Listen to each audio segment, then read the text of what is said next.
우리 하나님 말씀 구약성경 열왕기하서 2장 1절부터 6절의 말씀입니다. 우리 함께 봉독하겠습니다.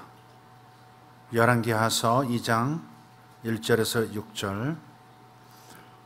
여호와께서 회오리 바람으로 엘리야를 하늘로 올리고자 하실 때에 엘리야가 엘리사와 더불어 길갈에서 나가더니 엘리야가 엘리사에게 이르되 청하건대 너는 여기 머물라 여호와께서 나를 베델로 보내시느니라 하니 엘리사가 이르되 여호와께서 살아계심과 당신의 영혼이 살아있음을 두고 맹세하노니 내가 당신을 떠나지 아니하겠나이다 하는지라. 이에 두 사람이 베델로 내려가니 베델에 있는 선지자의 제자들이 엘리사에게로 나와 그에게 이르되 여호와께서 오늘 당신의 선생을 당신의 머리 위로 데려가실 줄을 아시나이까 하니 이르되 나도 또한 아노니 너희는 잠잠하라 하니라. 엘리야가 그에게 이르되 엘리사야 청하건대 너는 여기 머물라 여호와께서 나를 여리고로 보내시느니라. 엘리사가 이르되 여호와께서 살아계심과 당신의 영혼이 살아있음을 두고 맹세하노니 내가 당신을 떠나지 아니하겠나이다 하니라. 그들이 여리고에 이르매 여리고에 있는 선지자의 제자들이 엘리사에게 나와 이르되 여호와께서 오늘 당신의 선생을 당신의 머리 위로 데려가실 줄을 아시나이까 하니 엘리사가 이르되 나도 아노니 너희는 잠잠하라. 엘리야가 또 엘리사에게 이르되 청하건대 너는 여기 머물라 여호와께서 나를 요단으로 보내시느니라 하니 그가 이르되 여호와께서 살아계심과 당신의 영혼이 살아있음을 두고 맹세하노니 내가 당신을 떠나지 아니하겠나이다 하는지라. 이에 두 사람이 가니라. 아멘. 요즘 가끔 이런 말을 듣습니다. 목사님 만난 것이 저에게는 가장 큰 복입니다. 그런 분들의 그 진심 어린 표현은 또 저도 그런 표현을 하게 만들어요. 저도 그렇습니다. 저도 그렇습니다. 만나서 서로 복이 되는 관계가 있습니다. 만나서 서로 축복이 되는 관계. 그것이 데이빗과 조나단 사이도 그랬습니다. 두 사람이 만나서 아름다운 이스라엘의 축복이 되는 역사가 있었고 개인들에게 복이 되는 역사가 있었죠. 본문의 엘리야 그리고 그의 제자 엘리사의 만남도 그렇습니다. 스승과 제자 사이죠. 이 스승과 제자가 이제 마지막으로 함께하는 시간을 네 도시를 거치면서 보내게 됩니다. 이 두 사람이 거쳐야만 했던 네 도시들을 살펴보면 우리에게 커다란 삶의 지혜를 가져다 준다는 사실을 발견하게 됩니다. 한 인생의 마지막 길을 하나님께서 인도해 가시면서 이 도시를 거쳐야 한다라고 하신 것은 또 그것을 성경에 기록하게 하신 것은 엘리사만의 도시가 아니고 우리들을 향한 메시지가 그 네 도시 가운데 숨겨져 있다는 것입니다. 우리는 밭에 감추인 보화를 찾아내는 심정으로 성경을 읽어야 합니다. 한 사람의 일생으로 끝날 일이 아니라 하나님을 따르는 하나님의 자녀, 하나님의 백성들이 반드시 누려야 할 하늘의 보화가 그들의 이야기를 통해서 우리에게 전달되어지고 있는 겁니다. 눈을 들어 보면 밭에 불과한데 그 평범하기 그지없는 곡식 일궈 먹는 밭에 불과한데 어느 날 하나님이 열으시면 그 밭에서 묻어두었던 인생을 바꿀 만한 크기의 재화가 튀어나오더라 하는 이야기가 마태복음 13장에 기록되어 있죠. 25장에도 있고요. 자, 그래서 우리가 만나면 복이 되는 관계 속에서 이 어떤 삶을 살아야 할 것인가 네 도시를 살펴보도록 하겠습니다. 첫째 도시는 길갈입니다. 두 번째 도시는 베델입니다. 세 번째 도시는 여리고고 마지막 도시는 요단입니다. 기억하십니까? 옆에 분에게 확인해 주시기 바랍니다. 맞나 틀리나를 확인해 주십시오. 못 알아들으셨습니까? 다시 순서대로 한번 얘기해 보세요. 서로 얘기해 보세요. 시작. 나를 보고 웃기만 하는 분은 이민자 여사는 지금 무슨 생각으로 앉아 있어요, 지금. 얘기를 하려니까. 네. 통과한 걸로 하겠습니다. 길갈, 베델, 여리고, 요단. 여기는 분명히 심상치 않은 의미가 담겨 있다. 첫 번째, 길갈입니다. 길갈은 roll away, 굴려 보낸다 그런 뜻이에요. 뭔가 장애물이 나타났어요. 자동차가 가는 산길에서 커다란 바위 하나가 나타났어요. 더 이상 전진하지 못하죠. 그러면 천상 이 바위를 굴려 산 아래로 내려보내야 하는 겁니다. 그게 굴려 보내다. 그게 바로 길갈의 뜻입니다. 이 굴려 보낸다고 하는 것을 이런 이름을 갖게 한 이유가 있겠죠. 그게 여호수아서 5장 9절에 나옵니다. 한번 같이 읽도록 하겠습니다. 시작. 여호와께서 여호수아에게 이르시되 내가 오늘 애굽의 수치를 너희에게서 떠나가게 하였다 하셨으므로 그곳 이름을 오늘까지 길갈이라 하느니라. 나오죠? 길갈이라는 이름, 굴려 보내다. 이런 이름을 갖게 된 연유가 지금 여호수아 시대의 이야기 속에 담겨 있다는 거예요. 이곳에서 이스라엘은 할례를 행했습니다. 할례가 뭔지 아시죠? 남성의 생식기 표피세포를 잘라내는 겁니다. 오늘날로 말하면 포경수술한 겁니다. 근데 사람의 인체에 그 외부 피부 조직 중에서 가장 질긴 조직이, 피부 조직이 바로 생식기라고 해요. 생식기의 피부 조직이 가장 질기답니다. 남자들 알 거예요. 질기죠? 질겨요. 근데 그 부분을 잘라내는 거예요. 잘라내야 하는 겁니다.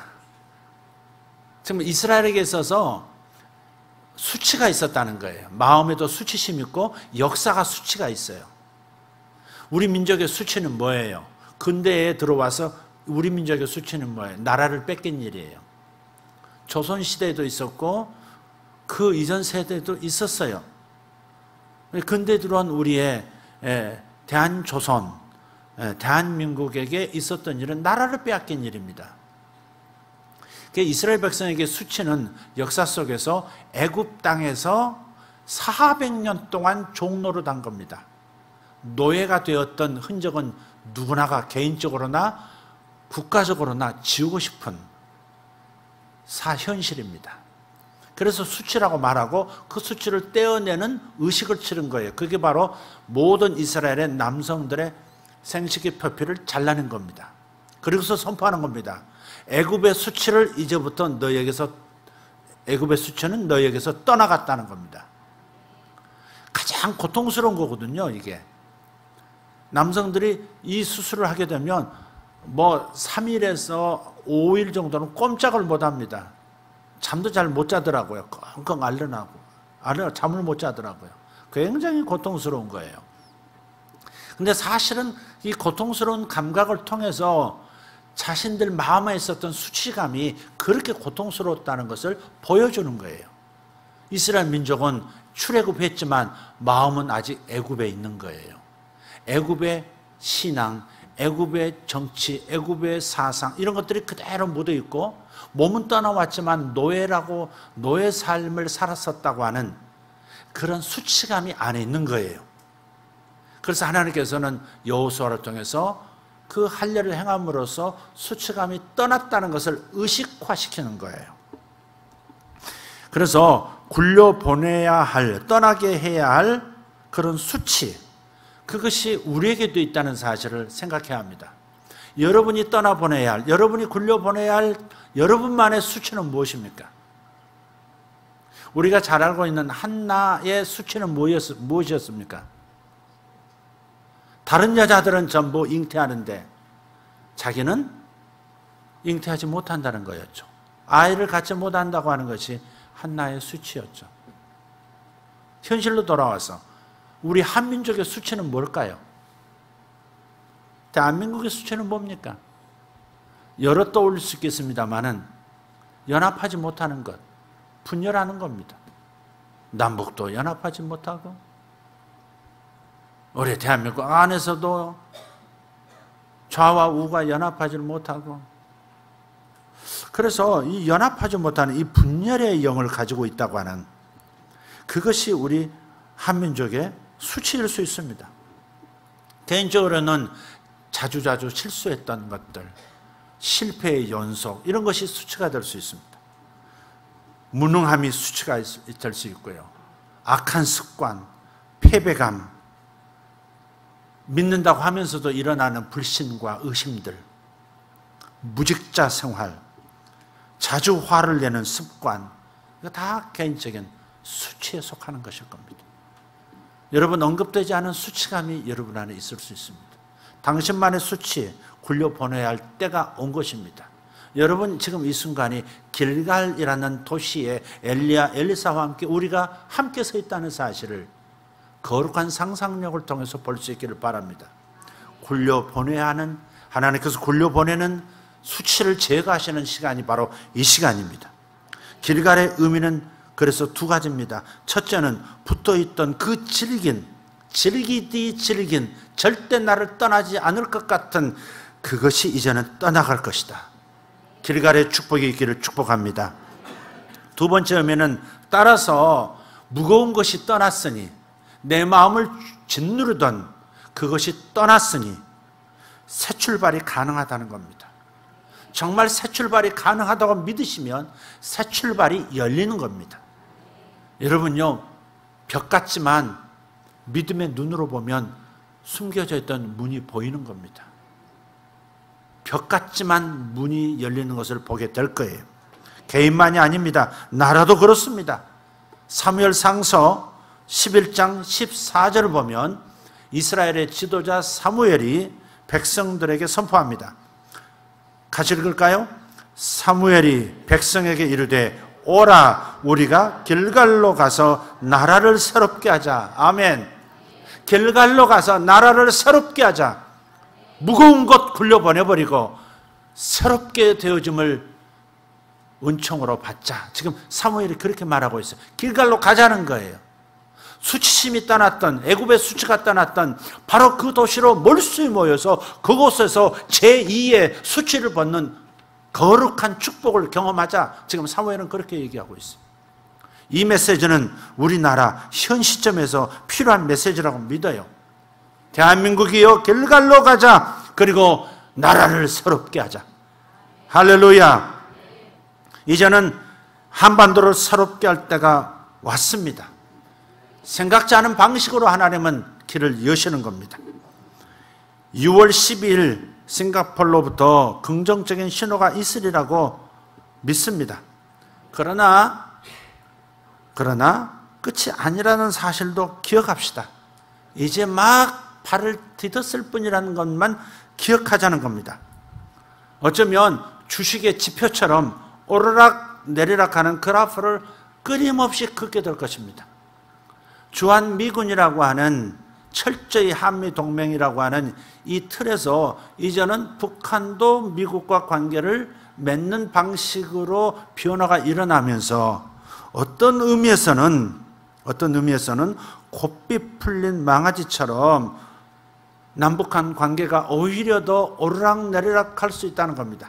좋은 일이 앞으로 많아지겠지만, 그러나 괴로운 일도 얼마든지 생길 수 있다는 것을 미리 생각하고 절망스러운 마음으로 돌아가지 말자 하는 겁니다. 고점도 있을 것이고 정말 출발하지 말았으면 좋았겠다 싶은 저점도 나타날 수 있습니다. 저 위쪽 정권의 특성상 고삐가 풀리면 가만히 있지만은 않다는 사실을 꼭 기억해야 합니다. 뭔가에 단단하게 선을 그었음에도 괴롭히고 뭔가 가져갈 것이 있으면 뭔가 가져가려고 하고 통제하려면 통제하고 싶어하는 그 나라가 저 나라입니다. 저 정권이. 그러니 우리가 고점 저점을 왔다 갔다 할 것이 자명하다는 사실도 기억하면서 가자는 거예요. 부정적인 의미가 아니에요. 그걸 미리 계산하고 가자는 것입니다. 사업은 잘 될 수도 있고 어려워질 수도 있는 겁니다. 대로가 열릴 수도 있고 갑자기 막다른 골목에 도달할 예기치 않은 상황도 있을 수 있다는 것도 기억할 때 우리는 오히려 선한 기회를 이용해서 성공의 길로 갈 수 있는 겁니다. 나라의 운명도 그런 것입니다.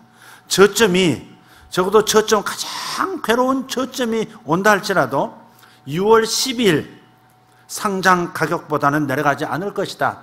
이 소망을 가지고 가자 이 말이에요. 별로 반응이 없는 것 같은데 상장 가격이 뭔지를 지금 모르는 순간 지난 금요일에 잠깐 제가 만난 어떤 사업가 한 분에 대한 얘기를 들었습니다.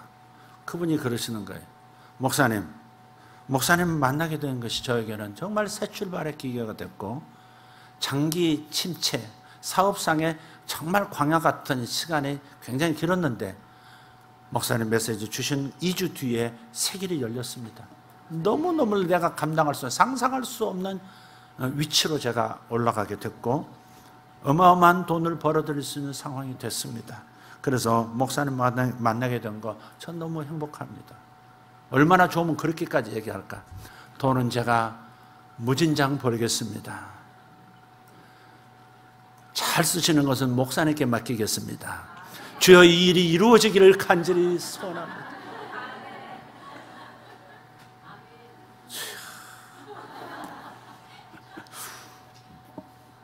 근데 그런 분들이 많아요. 근데 그게 아름다운 거죠. 그게 아름다운 거죠. 서로 간의 작은 배려가 또 고마움으로 서로 돌아온다고 하는 것. 이게 얼마나 아름다운 거예요. 그래서 지금은 정말 떠나갈 것을 떠나가게 해야 하고 이제는 새롭게 가벼운 마음으로 출발할 때가 되었다.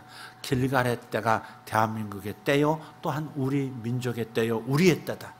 여러분의 때요, 저의 때라는 사실을 기억합시다. 믿음으로 받아들이면 역사가 일어납니다. 그런데 길갈에 머무르지 않고 엘리야더러 하나님께서는 베델로 오라고 말씀하셨어요. 그러자 엘리야가 자기 제자 엘리사에게 말합니다. 지금 길갈 입구에서 말하는 거예요. 너는 여기 머물라. 하나님께서 나를 베델로 부르시느니라.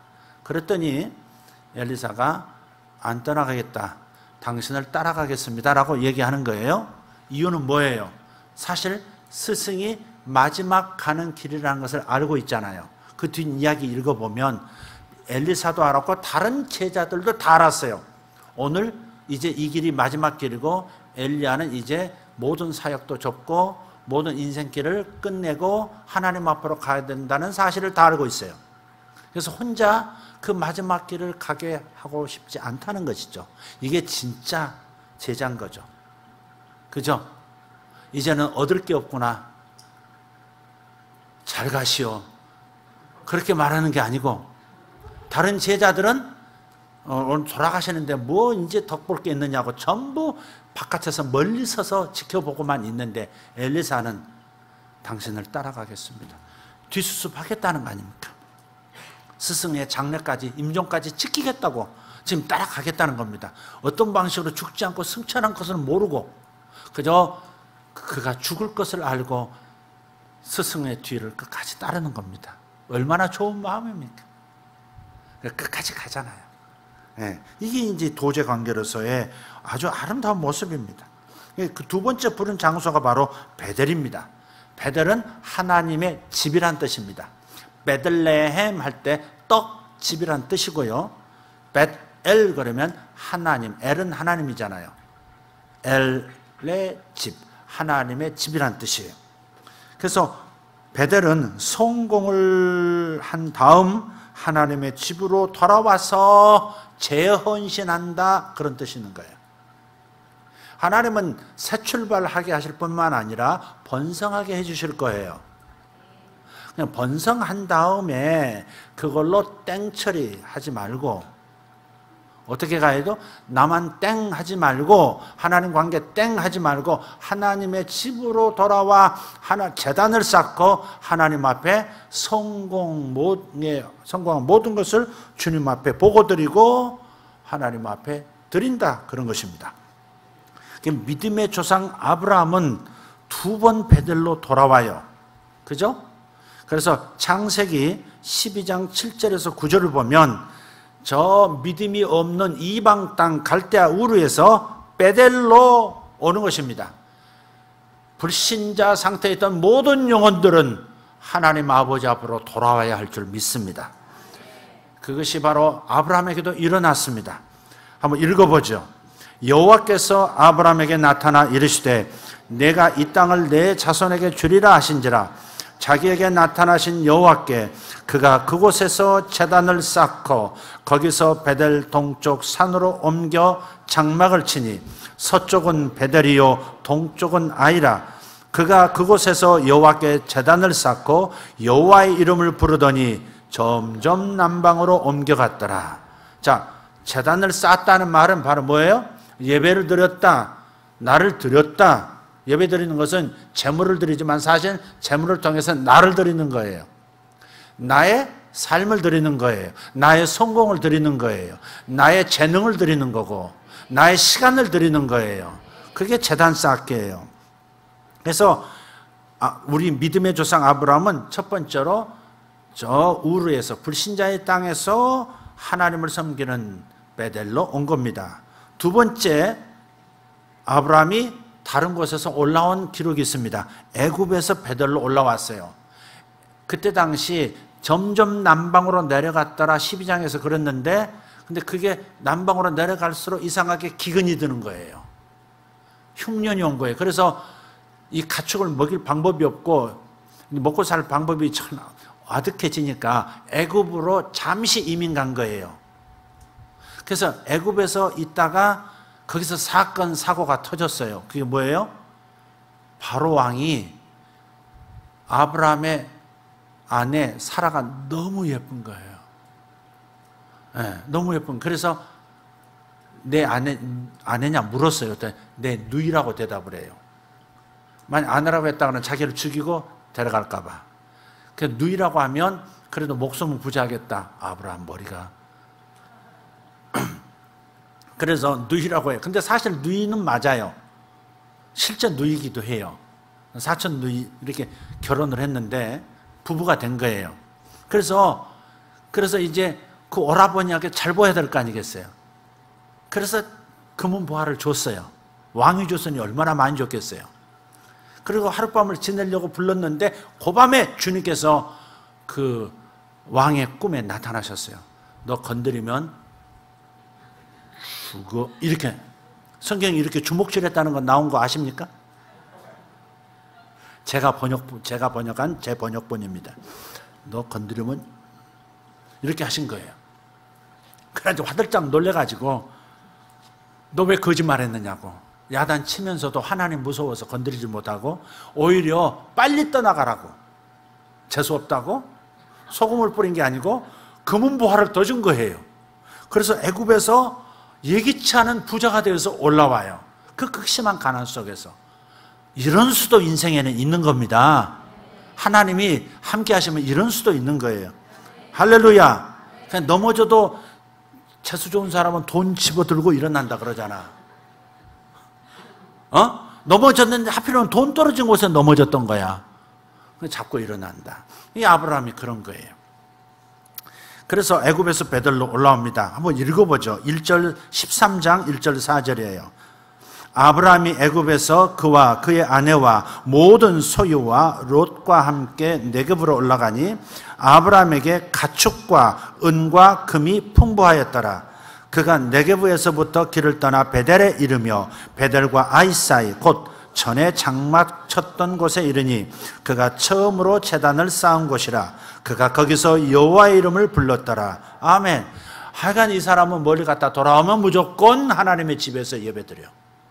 하나님의 집에서 다시 이 모든 보고를 드리면서 하나님께 은총을 구하는 거예요.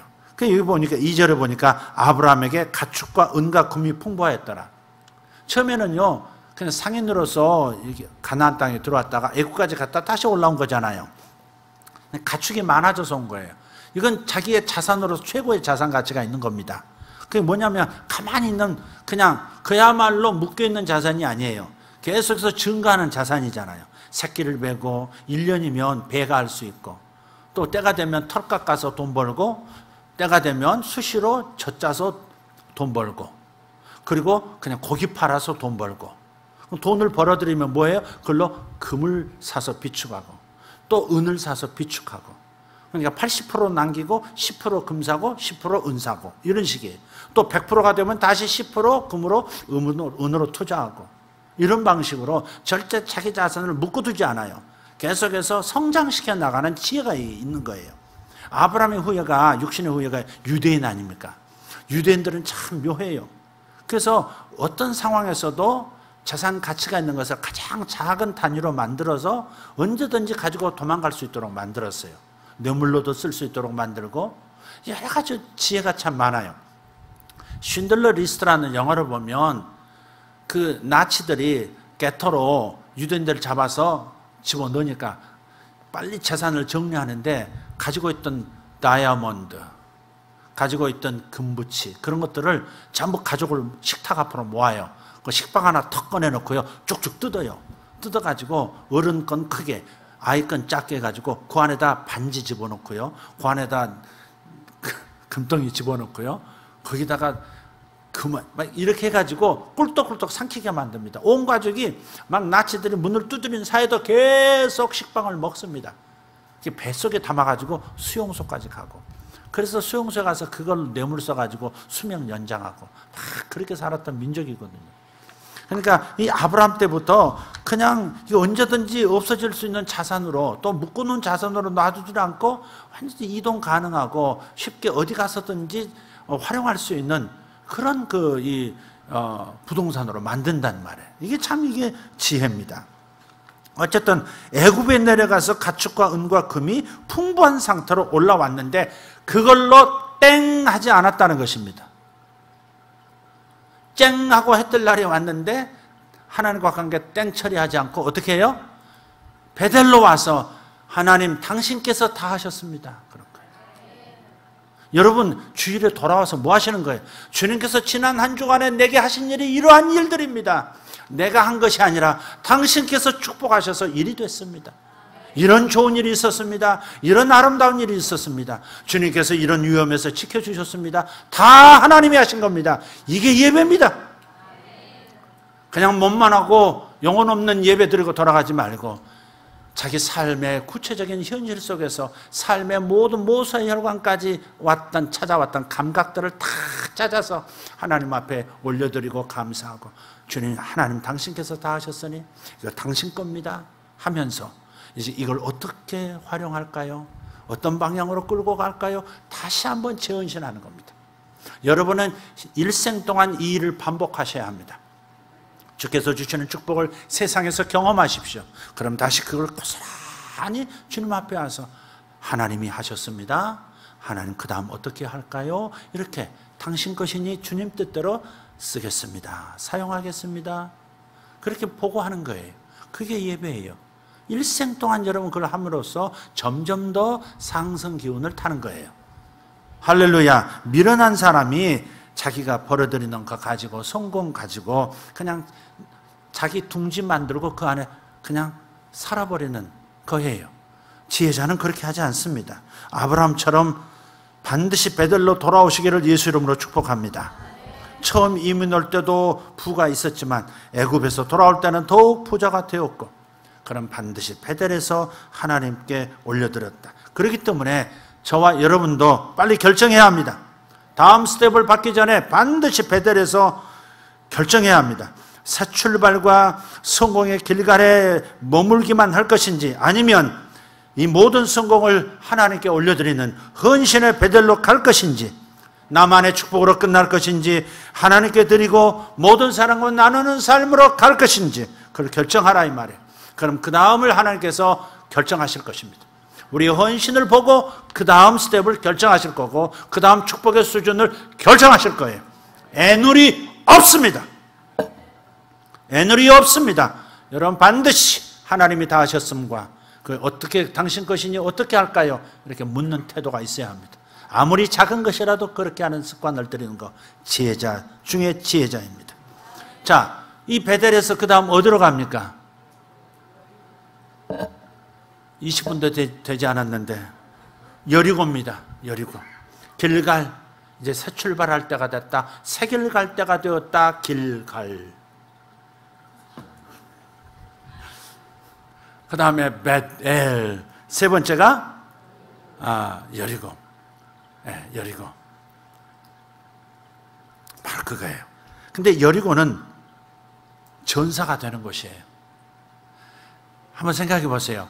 아브라함이 애굽에서 얻은 수확은 그냥 땅 짓고 헤엄치기 식으로 하나님이 그냥 안겨줘 버린 거예요. 얼떨결에 받은 거예요, 지금 이거. 그러나 만나도 마찬가지. 광야 때는 그냥 하늘에서 내려주는 거 먹고 살았어요. 그러나 이제 가나안 땅에 들어가면 젖과 꿀이 흐르는 수준 높은 삶이긴 하지만 쟁투가 시작되는 것이에요. 반드시 정복한 다음에 전략품을 누리는 그런 땅이 가나안 땅이에요. 그냥 쉽게 버는 것도 아니고 그냥 누워서 홍시 떨어질 것을 기대해도 좋다는 식의 그런 땅이 아닙니다. 반드시 노력하고, 그러나 하나님의 권능으로, 하나님의 전략으로 쟁취해야만 하는 땅이에요. 그런데 첫 번째 이 여리고라고 하는 도시는 말이죠, 이 성령님의 전략을 받아서 승리한 곳인데, 이 여리고에 대한 이야기가 가장 인상 깊은 중요한 스토리가 있는 그 이야기는 여호수아에서 나옵니다. 한번 읽어보죠. 여호수아서 6장 1절에서 3절입니다. 시작. 이스라엘 자손들로 말미암아 여리고는 굳게 닫혔고 출입하는 자가 없더라. 여호와께서 여호수아에게 이르시되, 보라, 내가 여리고와 그 왕과 용사들을 내 손에 넘겨주었으니 너희 모든 군사는 그 성을 둘러 성 주위를 매일 한 번씩 돌되 엿새 동안을 그리하라. 와, 굳게 닫았다. 그 말은 뭐예요? 출입을 안 한다는 말이 뭐예요? 문 닫아 걸면 절대 정복 못할 견관성이 여리고라, 그 말이에요. 그냥 사다리 타고 공격하는 방법이 있고, 멀리서 돌 던지는 그 기계를 통해서 던지는 공성태 전략을 쓸 수도 있고, 아니면 스파이를 침투시켜서 밤에 성문을 여는 전략도 있을 수 있어요.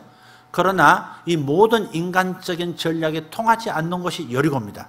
여러분, 사업도 일치월장은 나가는 것 같지만 도저히 내 수준으로는 넘어설 수 없는 벽이 나타날 때가 있어요. 사업이 잘못된다는 걸 얘기하는 것이 아니고, 내가 그 다음 단계로 가고 싶은데, 더 큰 부를 취하고 싶은데, 나는 지금 부자다. 근데 그러나 나는 슈퍼리치가 되고 싶다. 그런데 나는 이 선을 넘을 만한 힘이 없다. 그런 여리고성이 나타날 때가 있단 말이에요. 그럴 때 어떻게 해야 되겠어요? 돌아서야 합니까? 전진해야 하는 것입니까? 머물 것입니까? 계속 전진해야 하는 것입니까? 여러분은 전진을 선택하기를 바랍니다. 인생은 한 번뿐이고, 기회는 지나가면 다시 되돌아올 수 없는 것.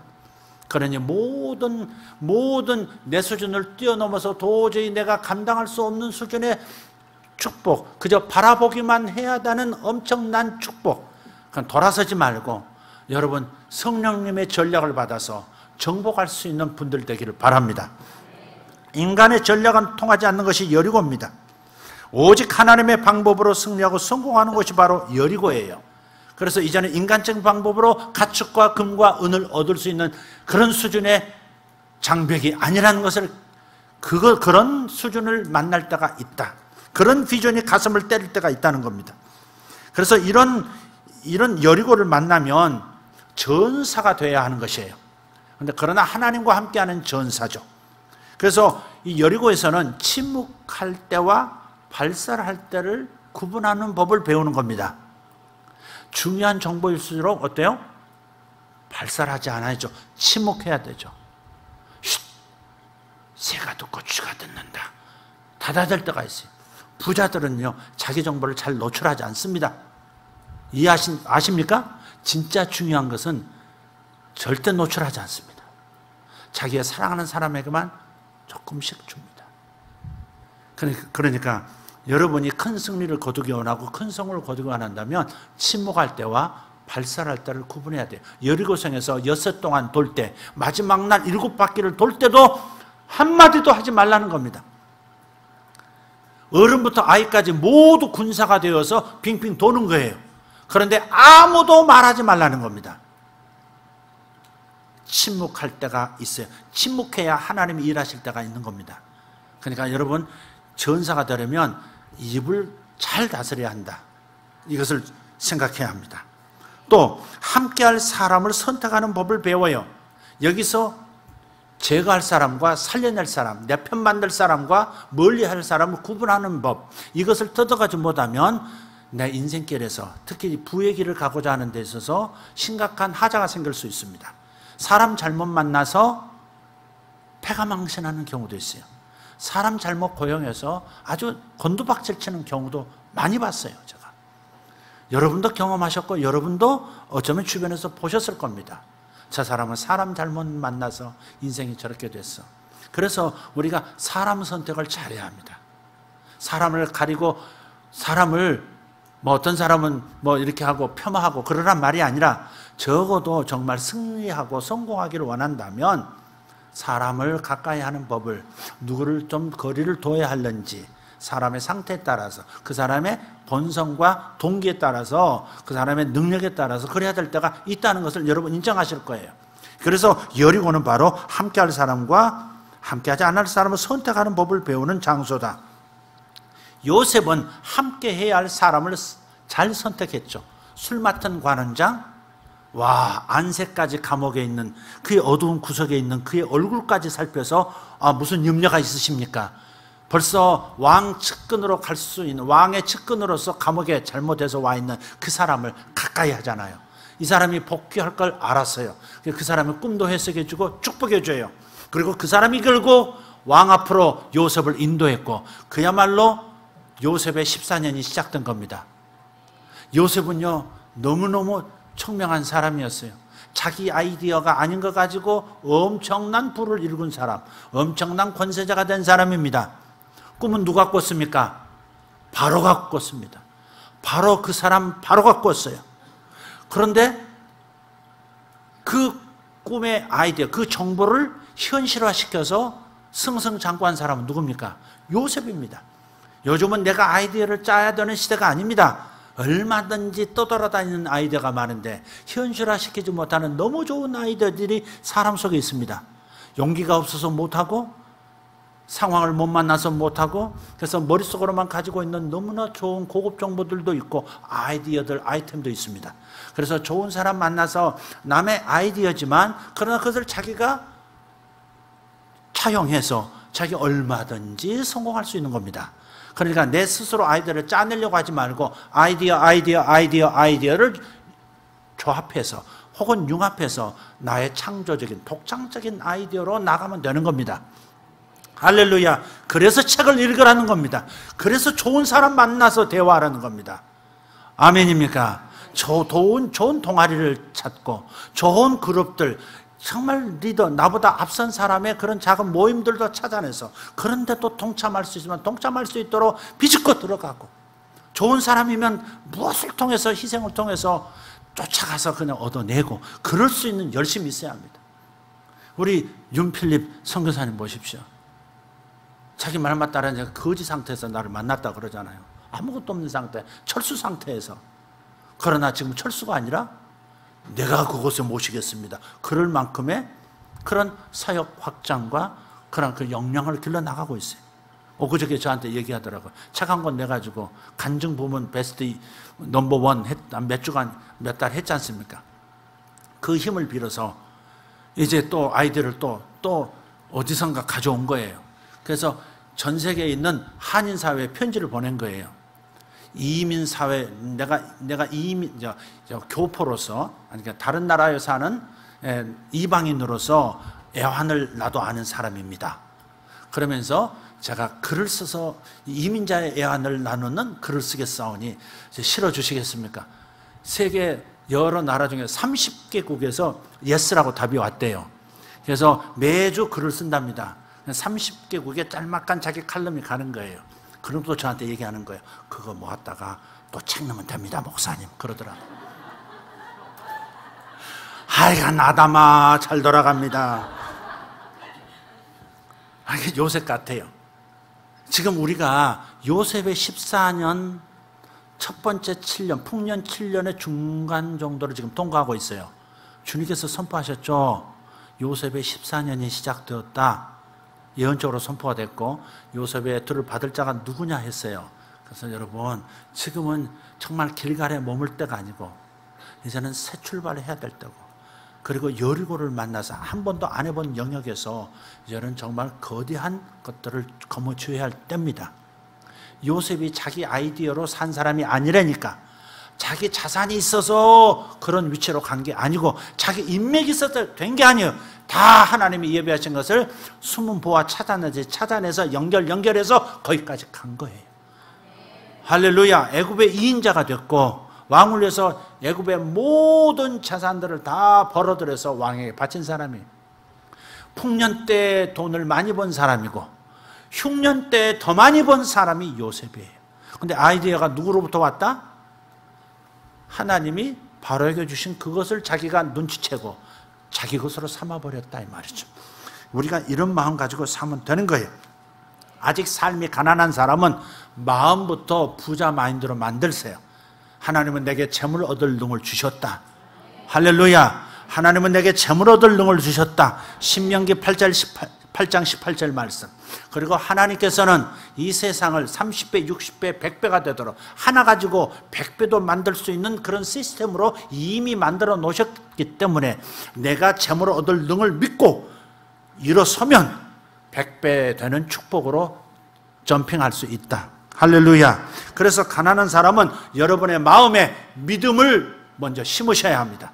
여러분 마음에 시온의 대로가 열려야 현실에서도 대로가 열리는 겁니다. 마음의 시온의 대로가 열리기를 축복합니다. 될 수 있다. 할 수 있다. 해보자. 하나님이 함께 하신다. 하나님이 만남의 복을 주신다. 하나님이 위대한 길을 열어주신다. 홍해도 열으시고 요단강도 열으셨듯이 나의 앞길도 열으실 것이다. 이 믿음을 가지시기를 축복합니다. 이것으로 꽉 채우셔야 돼요. 자나까나 채우셔야 돼요. 아침에 일어날 때 주께서 길을 여신다. 아침에 깨어나면서 하나님이 일하신다. 먼저 가셔서 일하고 계신다. 주님을 찾아가자. 항상 그런 마음 가지고 일어나는 거예요. 그리고 현재 부자시라면 그야말로 슈퍼리치의 마인드로 더 성장시키십시오. 거기서 고만고만하다 인생 끝내지 마시고 배달에서 멈추지 마시고 그 다음으로도 더 나가시도록 그렇게 하셔야 합니다. 그래서 요셉처럼 마음의 곡간부터 만드시기를 바랍니다. 곡간을 만들어 놓으면 7년 풍년 때 전국의 곡간들을 만들자. 그래서 잉여분 곡식들을 전부 곡간에 채우자. 그럼 인플레도 잡히고, 그리고 때가 돼서 흉년이 찾아왔을 때 그 곡식 풀어서 정부의 재산도 늘리고, 그리고 독과점이 없도록, 그래서 굶어 죽는 사람 없도록 만들자. 그것이 요셉의 해결책이었어요. 그리고 그걸 실행했죠. 그래서 그것처럼 우리에게 모델이 되는 겁니다. 우리는 무슨 곡간부터 만들어야 되는 거예요. 아니, 거둬들이는 것이 수입이 얼마나 있어야 곡간 만들죠. 그러면 안 됩니다. 우리 과거에 있었던 정순복 전도사님, 지금은 목사님 되셔서 개척하고 계시지만 그분이 정말 없는 분이었어요. 아들하고 조그만 월세방에서 살았어요. 근데 저희가 오셔서 저희들이 대접도 참 잘했어요. 아주 오랫동안 계셨기 때문에 계속 해년마다 연봉이 올라가가지고 아주 많이, 사실은 마지막에 굉장히 많이 받으셨어요. 그럼에도 불구하고 집을 하나 마련할 정도의 재산을 모을 수는 없었죠. 그런데 어느 날 제가 설교했어요. 곡간을 만들라. 곡간을 만듭시다. 먼저 곡간 만들어 놓으면 하나님이 채우신다. 하나님이 채울 수 있는 그릇을 먼저 준비하라. 이게 믿음이다. 액션을 취하라 그랬어요. 그래서 통장을 마련했어요. 이분이 없던 통장, 생활비 통장, 뭐 그런 통장, 그 통장 말고 다른 통장을 하나 만들었어요. 집을 위한 내 집 마련 통장 했어요. 근데 이상하게 돈이 더 들어오더래. 그래서 어떤 것은 또 아끼고 글이 보내고 이렇게 해서 어느 순간에 돈이 됐는데 이거 가지고 뭘 할 수 없는데 가까운 언니가 찾아오셔서 이런 집이 경매로 나왔어. 내가 이게 아주 좋아. 이게 아주 요 사람이 모르고 이걸 이렇게 됐는데 이거 우리가 하자. 그래가지고 그 돈을 그 경매로 나온 집을 투자했는데 그게 됐어요. 근데 그게 아파트가 된 거예요. 그래가지고 이분이 아파트 한 채. 자기 평생에는 자기 집이 있을 줄 생각을 못했어. 그 잠깐 아픈 아들 데리고 이렇게 살면서 참 그럴 여유가 없었는데 생긴 거예요. 그래서 곡간 원리, 곡간을 만들라는 그 메시지가 너무 중요하다는 거죠. 여러분 곡간 먼저 만드셔야 돼요. 여러분 사업하기 전에 사업 이름부터 만드시고 사업 회사부터 먼저 만드십시오. 회사를 만들어 놓으면 반드시 그 회사를 써먹을 아이템이 오게 돼 있어요. 회사부터 만드세요. 사업하고 싶은 마음이 있으면 회사부터 만드세요. 아직 마음이 없어도 하나 만들어 놓으세요. 누가 그 좋은 일을 먼저 특허 내버리기 전에. 이렇게 하는 겁니다. 그러면 하나님께서 이상하게 일을 연결시키시고 통장을 만들면 통장도 채우시고 곡간 원리, 요셉의 곡간 원리를 활용하시기를 축복합니다. 할렐루야. 요셉에게 술 맡은 관인장이 나타나듯이 돕는 사람 나타날 겁니다. 여러분 나는 이제 직장도 그만뒀고 이제 뭐 해야 될지 모르겠어. 이 하프타임에 갇히지 마십시오. 나는 아직 어립니다. 아직 청년입니다. 이런 변명에 갇히지 마십시오. 나는 여성입니다. 중년입니다. 노년입니다. 이런 프레임에 갇히지 마십시오. 야곱은 가난의 대물림이라는 프레임에 갇히지 않았습니다. 내 집, 내 사업을 언제나 세울까 항상 마음으로 준비하고 있었고 하나님께서 기회를 주셨어요. 그래서 갑자기 자기의 재산이 갑자기 불어나도록 하나님 하셨어요. 그래서 마음을 준비하고 믿음을 준비했더니 하나님께서 전략과 기회를 주시더라. 이걸 여러분 간증할 수 있기를 바랍니다. 사실 여리고라가 하는 요 지명의 이름 그 자체의 뜻은 향기라는 뜻입니다. 향기. 여리고 향기예요. 그런데 이 향기는 무슨 향기냐? 전사의 향기다 이 말이죠. 냄새를 맡으면 뭐든지 해낼 수 있는 전사의 냄새가 나야 합니다. 이 사람은 해내겠구나 하는 전사의 냄새가 있어야 돼요. 하는 동 마는 동 했다 안 했다 자신 있게 말했다가 갑자기 안 된다고 말했다가 이런 왔다 갔다 하는 이런 태도로 살지 말고 이건 전사의 태도가 아니에요. 이런 사람은 승리를 경험할 수 없습니다. 반드시 해낸 아무것도 없어도 반드시 해낸다는 전사의 냄새가 나야 합니다. 어떤 사람들을 만나면요 이 사람 언젠가 되겠다. 아까 말씀드렸던 그분도 그래요. 노화를 중지시키는 그런 회사거든요. 엄청난 발명 제품인데 그것이 이제 제품이 돼가지고 이제 한국 전체에 팔 수 있는 판권을 이분이 가진 거거든요. 그분은 전사의 냄새가 나더라고. 전사의 향기. 그래서 내가 의형 좀 했자 그랬어요. 아무것도 없을 때. 1957년 닭띠예요. 그래서 생일을 물어봤어요. 제가 2월이고 그분 10월인가 그러더라고. 그래서 저보다 위시네요 그러더라고. 그 김에 내친 김에 제가 말했어요. 우리 의행 좀 해줍시다. 아무것도 없는 분이에요 그분은. 오직 품위와 풍모 그 하나뿐이었어요. 그런데 불과 얼마 후에 정말 그렇게 말하는 그렇게 되어진 사람이에요.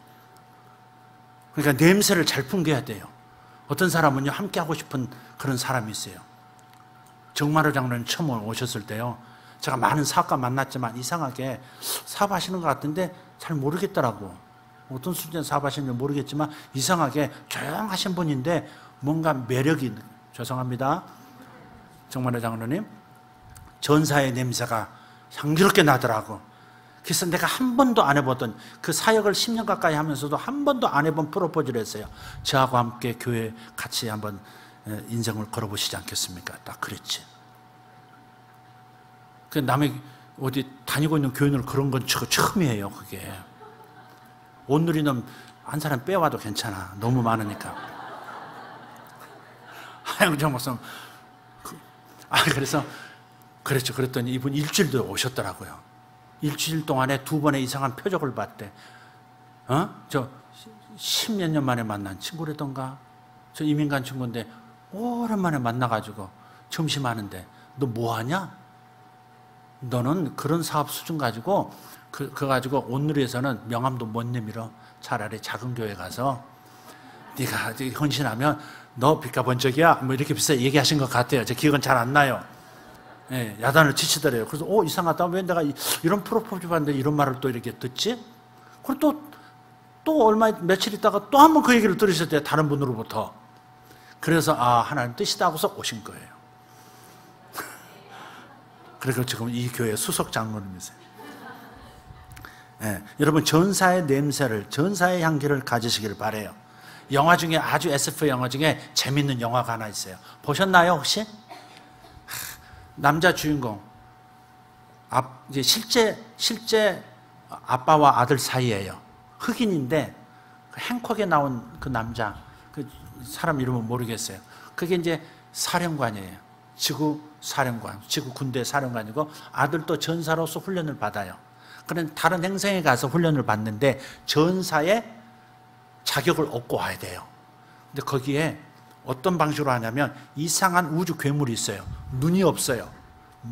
매우 무서워요. 빠른 속도로 움직여요. 그리고 당해낼 자가 없어요. 그런데 눈이 없으니까 뭐가 발달했냐? 후각이 발달했어요. 근데 사람을 떨궈 놓고 그 괴물도 풀어놓는 거예요. 근데 반드시 그 괴물을 죽여야 전사의 자격을 획득하고 이제부터 전사의 길을 가는 거예요. 근데 이 괴물이 냄새를 맡아서 사람을 쫓아가는데요. 무슨 냄새를 맡느냐? 두려움의 감정을 가질 때 인간에게서 나는 냄새가 있대. 그 냄새, 행성 반대편에 있는데도 냄새 맡고 쫓아오는 거예요. 그 어린 소년이 예기치 않게 괴물에게 쫓겨요. 그리고 저분 애프터스 항상 이런 센스를 보여주세요. 그래서 나중에 이 소년이 그 괴물을 죽입니다. 어느 순간에 두려움을 초월합니다. 그러니까 두려움의 냄새가 안 나는 거예요. 전사의 냄새가 나니까 못 맞는 거예요. 눈이 멀었죠. 그러니 마음껏 괴물을 난도질하는 겁니다. 그리고 죽여요. 그리고 전사가 됩니다. 여러분, 여리고에서는 전사가 되는 거예요. 사업가도 전사입니다. 교회 와서는 얌전하고 사업가 가서는 싸나우라 그 말이 아니에요. 어디서든지 전사의 풍모, 전사의 향기가 있어야 돼요. 해낼 수 있다는 자신감이 있어야 돼요. 두려움은 조금도 없는, 실수할 수 있고 실패도 할 수 있다. 그러나 반드시 나는 이긴다. 반드시 성공한다. 아시아에 있는 7교회 요한계시록에서 편지를 보내요. 7교회마다 꼭 하는 말씀이 있어요. 성령이 교회들에게 하시는 말씀을 들을지어다. 이기는 자는 이것을 주리라. 이기는 자는 성전의 기둥이 되게 하라. 이긴 자는 세임을 주리라. 이기는 자는 뭘 주리라. 이렇게 나와요. 반드시 이기는 자가 돼야 합니다. 아멘. 두려움의 냄새를 풍기지 말고, 두려움의 추한 냄새를 풍기지 말고, 여러분 상황이 아무리 어려워도 반드시 해낸다고 하는, 하나님이 나를 축복하신다고 하는 전사의 향기를 뿜어내시기를 축복합니다. 마지막 한 가지, 3이 딱 맞는데 그래도 얘기해야 되겠습니다. 요단입니다. 요단. 자, 요단은 함께 삶의 승진을 경험하는 곳입니다. 함께라는 단어가 매우 중요합니다. 엘리야는 초자연적으로 승천해 버렸고, 그 제자 엘리사는 하늘로 올라가진 않았지만 땅에서 더 높은 차원의 능력을 계승받았습니다. 스승 엘리야는 기적을 10가지 행했다면 엘리사는 20가지를 행하게 됩니다. 와우. 여러분 2배의 축복이 있기를 바랍니다. 그러나 엘리야는 그냥 죽지 않고 하늘로 올라가 버리는 정말 놀라운 죽음을 경험하죠. 옷이 올라가는데 이 땅에 옷이 필요 없으니까 옷이 홀랑 떨어져요. 단 한 벌 옷이 홀랑 떨어졌는데 엘리사가 그걸 말아잡고 요단강을 치니까 요단강이 갈라지는 거예요. 정말 상상할 수 없는 기적이 일어나는 겁니다.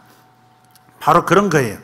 그래서 엘리야와 엘리사는 함께 승리했고, 함께 성공했고, 함께 성장했고, 함께 상을 받았습니다. 그래서 예수세계 교회 성도들도 함께 성장하려고 하셔야 합니다. 함께 성공하려고 하고 함께 승리하려고 하셔야 합니다. 정보들을 서로 나누십시오. 여러분에게 좋은 인맥이 있으면 이 사람에게 내가 가지고 있는 인맥에 이분이 필요하다 하면 좀 연결해 주세요. 좀 관심을 가지세요. 저 사람이 요새 사업 시작했다는데, 저 사람이 요새 회사에서 어려운 일을 겪는다는데, 내가 도와줄 수 있는 정보, 아이디어, 나 이 사람 좀 소개해 줘야 되겠다. 여러분 그런 걸 하시라 이 말이죠. 아멘? 돈 달라고 하지 말고 좋은 아이디어, 좋은 인맥, 좋은 상황을 만들어주는 배려를 함으로써 함께 성장하라 이 말이에요. 신앙도 함께 성장하고 사업도 함께 성장하고 그리고 함께 성공하고 함께 상을 받고 함께 전리품을 나누는 거예요. 그게 아름다운 거예요. 사업하는 분들, 직장생활하는 분들도 어때요? 목장을 서로 떠나서 따로 또 아내들끼리도 모아서 아내들이 함께, 사업가 안에는 또 같은 심정이 있거든요. 그죠? 같은 고민이 있어요. 같이 기도하고 뭐 하는 거예요? 뭐 하는 거예요? 아내들끼리 모아서 자주자주 같이 이렇게 다고도 나누면서 기도하는 시간을 갖고, 그래서 아내들이 서로 정보도 교환해주고 남편들이 서로 연합할 수 있도록 도와줘야 하는 거죠. 시편 133편 1절이 있습니다. 형제가, 시작, 형제가 연합하여 동거함이 어찌 그리 아름다운고. 할렐루야. 하나님께서는 거기서 복을 주셨다는 거예요. 거기서 복을 주셨고 거기서 영생을 명하셨다는 거예요. 연합할 때 복이 옵니다. 우리 예수의 성도들 서로 연합할 때 시너지 효과가 일어나는 거예요. 삼겹줄은 끊어지지 아니하느니라 그랬어요. 한 줄은 끊어지나 삼겹줄은 끊어지지 아니하느니라 그랬어요. 그러니까 내가 부지런히 서로 정보도 교환하려는데 안 하고 있는 때가 너무 많은 거예요. 지금 이 사람은 그렇게 돈 들여서 거기다 맡길 일이 아니거든. 이쪽에서 경험한 사람인데 이쪽에서 하면 실력도 있지만 요 회사에 연결해서 하면 오히려 이 가격을 낮출 수도 있는데 뭐 때문에 그렇게 따로따로 했을까? 그럴 때가 많아요. 그래서 내가 자꾸 요즘은 같이 자리를 마련하도록 하고 이 사람 얘기를 이쪽에 가서 해주고 저 사람 얘기 이쪽에 해주고 성공 사례도 또 실패 사례도 이렇게 서로 공유하도록 제가 그렇게 교통순경 역할을 지금 좀 하고 있어요. 제 소원은 뭐라고요? 사업하는 사람들을 통해서 대리만족을 얻는 거라고. 엘리사의 축복, 선지자의 겉옷, 스승의 겉옷을 받아서 다른 많은 제자들이 엘리야의 능력을 이어받지 못했는데 엘리사만 독점하게 됐잖아요. 그것도 두갑절로 나타나요. 할렐루야. 여러분 회사에 있으면 여러분 회사에 중요한 사람들 있죠. 그거는 거기까지 올라간 데는 기름 부음이 있는 거예요. 회사의 오너는 막 뒤에서 뒷담할 일이 아닙니다. 그럴 시간 없습니다. 그 사람이 거기까지 가고 이런 성과, 이런 회사를 일궈냈다면, 이렇게 벌어들인 회사가 됐다면 거기는 뭔가가 있는 거예요. 그래서 그를 축복하고 그로부터 또 기름 부음도 받고. 할렐루야. 그렇게 항상 그런 마음을 가져야 돼요. 자, 엘리사의 축복의 이유가 뭡니까? 마태복음 10장 41절을 한번 읽어보겠습니다. 시작. 선지자의 이름으로 선지자를 대접하는 사람은 선지자의 상을 받느니라. 뭐예요? 선지자와 함께해서 나아가면, 성공하면 어때요? 그것이 함께 성공하는 것이다 이 말이죠. 선지자를 대접하라. 그러니까 여러분요, 목회자도 대접해야 합니다. 칼국수만 자꾸 대접하지 말고 여러분 자신을 세야 돼요. 성경에 나와 있는 얘기예요. 제가 그냥 하는 거 아니에요. 선지자의 이름으로 선지자를 대접하는 사람은 선지자의 상을 받느니라. 어떤 사람 꿈에 나타났대요, 제가. 그래서 바로 이 구절을 인용해서 자기한테 얘기하더래요. 선지자를 대접하여 선지자의 상을 받으라. 제가 그러더래. 그래서 제가 열심히 요즘 제 따까리 노릇을 해주고 있어요.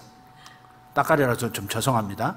제가 못하는 걸, 진짜 저 못하는 걸 좀 도와주고 있어요. 근데 저는 그런 마음이 있어요. 이렇게까지 자기 시간을 내서 이렇게 도와준다? 그렇다면 나도 얘를 예우해야지. 그런 마음이 있지. 그런 거예요, 그런 거. 기도도 다르고. 룻을 보십시오. 엘리사를 보십시오. 스승의 죽음을 외면하지 않고 마지막 가는 길을 쫓아가는 그 의리를 보세요. 의리! 지도자에게 의리를 보여줘야 돼요. 지도자가 의리를 보여줬으면 그도 의리를 보여줘야지. 배은망덕하면 안 돼. 하나님은 은혜도 기억하지만요, 그것도 망각도 기억하세요. 돌아온 고침받은 한 명의 문둥병자도 기억하셨지만 은혜 받은 자도 기억하셨지만 그러나 돌아오지 않는 배은망덕한 자도 기억하시고 찾으세요. 그러니까 여러분 그걸 잘 하셔야 된다. 이건 허투루 들을 말이 아니에요. 나를 위한 말도 있지만 여러분을 위한 말이 더 커요. 내 심정은. 그러니까 저와 긴밀해지셔야 돼요. 룻을 보세요. 내가 어머니를 떠나지 않겠나이다. 나도 어머니 가시는 곳에 가고 어머니 유숙하시는 곳에 나도 있고 어머니 하나님이 내 하나님이 될 겁니다. 예? 여러분들 진짜 사랑하는 사람은 여러분 결혼해야 될 대상 맞아요. 그러나 그 사랑을 뭘로 확인해요? 불신자하고 결혼할 수도 있어요. 여러분 이 안에서는 너무 적어요. 우리 교회만 그런 게 아니에요. 자매들의 세상이에요. 모든 교회가. 형제들은 일찍부터 전부 스카웃 돼가지고 일찍부터 벌써 갔어요. 그래서 그 다음 2차, 3차도 뭐 거의 없어요. 그냥 막 거의 뭐 이제 뭐 그런 상황인데 그러면 내가 좀 괜찮은 남자 만나고 싶다 하면 천상 불신자 세계에서도 찾아봐야 돼요. 그러나 불신자하고 결혼할 수는 없어요. 그래서 어떻게 해요? 불신자를 신자를 만들어야 돼요. 끝날 때가 된 겁니다. 그래서 이제 만들어야 되는데 그러면 최소한도 나를 사랑한다면 내가 섬기는 하나님도 자기 하나님으로 삼을 것이다. 그걸 적어도 표징으로 읽으라 이 말이죠. 아무리 멋지고 아무리 좋아도 나 따라서 내가 다니는 교회에 당신의 하나님이 내 하나님 만들어 보겠다고 그렇게 찾아올 정도의 사랑 아니면 아닌 겁니다. 그것도 불신자잖아요. 그러니까 결혼한 다음에 후회하고 땅을 치지 말고 일단 나 따라와 주여 나 따라서 교회도 오고 그리고 세례받는 상황까지는 가야 내 사람이라고 판단 내릴 수 있는 겁니다. 이해가 되십니까? 네, 그런 거예요. 적어도 이런 의리가 있는 그런 사랑을 보여주는 사람, 룻과 같은 사람, 엘리사 같은 사람 돼야 하는 거예요. 예수님을 구원자로 영접하고 예우하는 사람, 예수님과 함께 천국을 소유했고 엘리사는 끝까지 동행해서 결국 함께 복을 받았어요. 리더와 그를 따르는 자가 함께 복을 받는 것이 하나님의 계획입니다. 연합할 때 리더와 따르는 자가 연합해서 거기에 복이 임하고 그 함께 복을 받는 것이 하나님의 계획이라는 것. 머리만 복 받고 몸은 복을 못 받고 이거 있을 수 없습니다. 머리는 복을 받아요. 머리만 커져. 상상해봐. 내 머리가 얼마나 커요. 얼굴이 정면에서. 그죠? 제 아내가 어느 날 버스를 탔는데 생각 없이 버스 타고 딱 뒤에 앉았는데 그 버스 좌석 봤을 때 양재동에서 분당 오는 길인데 세상에 저렇게 큰 머리가 있는 사람도 있네. 그래서는 야, 참 저렇게 큰 머리를 가진 사람도 있네. 그런데 나중에 보니까 저더래. 근데 머리만 크냐? 그러지 않죠. 키도 커요. 괜찮아요. 180이야. 요즘 쫄아가지고 조금 줄어들 모르겠는데 어쨌든 그래요. 그래서 함께 전쟁을 치른 사람과 승리의 전과물을 함께 나누는 태도를 가져야 돼요. 아말렉 전투에서 모세는 손을 들고 기도했고 양쪽에서 누가 바쳤어요? 아론과 훌. 제 소리 듣고 있죠 지금? 아론과 훌이 바쳤어요. 싸우는 건 누가 싸웠어요? 여호수아가 싸웠어요. 누구의 공로로 승리했을까? 모세일까? 아론일까? 훌일까? 여호수아일까? 아니요. 함께 승리하고 함께 전과물을 나누는 거예요. 이게 하나님의 계획이에요. 어느 한 사람이 아니에요. 할렐루야. 그래서 목사님 저는 성공을 독식하지 않을 겁니다. 목사님 저를 믿으십시오. 그런 성도들이 아주 많아요. 아주 좋은 현상입니다. 그러나 화장실 들어갈 때 나올 때 다르지 않기를 다시 한번 기대하는 것입니다. 네. 하여간 그런 말 들을 때마다 일단 배가 불러요. 너무 기분이 좋고 행복해요. 근데 이것이 바로 성경적인 태도라는 겁니다. 사도 바울이 이렇게 말합니다. 갈라디아서 6장 6절 시작. 가르침을 받는 자는 말씀을 가르치는 자와 모든 좋은 것을 함께하라. 근데 대개 모든 나쁜 것을 함께하라. 장례식 함께하죠. 아플 때 함께 해달라고 하죠. 그랬더니 그 다음에 좋은 일이 생겼을 때는 안 불러. 이건 안 된다 이 말이죠. 여기 보시면 잘 보십시오. 모든 좋은 것을 함께 하라는 거예요. 흉내 내지 말고 흉내만 내지 말고 모든 좋은 것을 함께 하라. 할렐루야. 그러니까 엘리야와 엘리사 관계가 어떻게 돼요? 이도 잘 되고 남겨진 이도 잘 되는 거예요. 함께 잘 되는 길, 함께 정과물을 나누는 것, 모든 좋은 것을 함께 하라. 오늘 설교는 저를 위한 설교였습니다. 기도하겠습니다. 머물지 말고 전진하라. 만족하지 말고 전진하라. 됐다고 멍석 펴지 말고 다시 전진하라.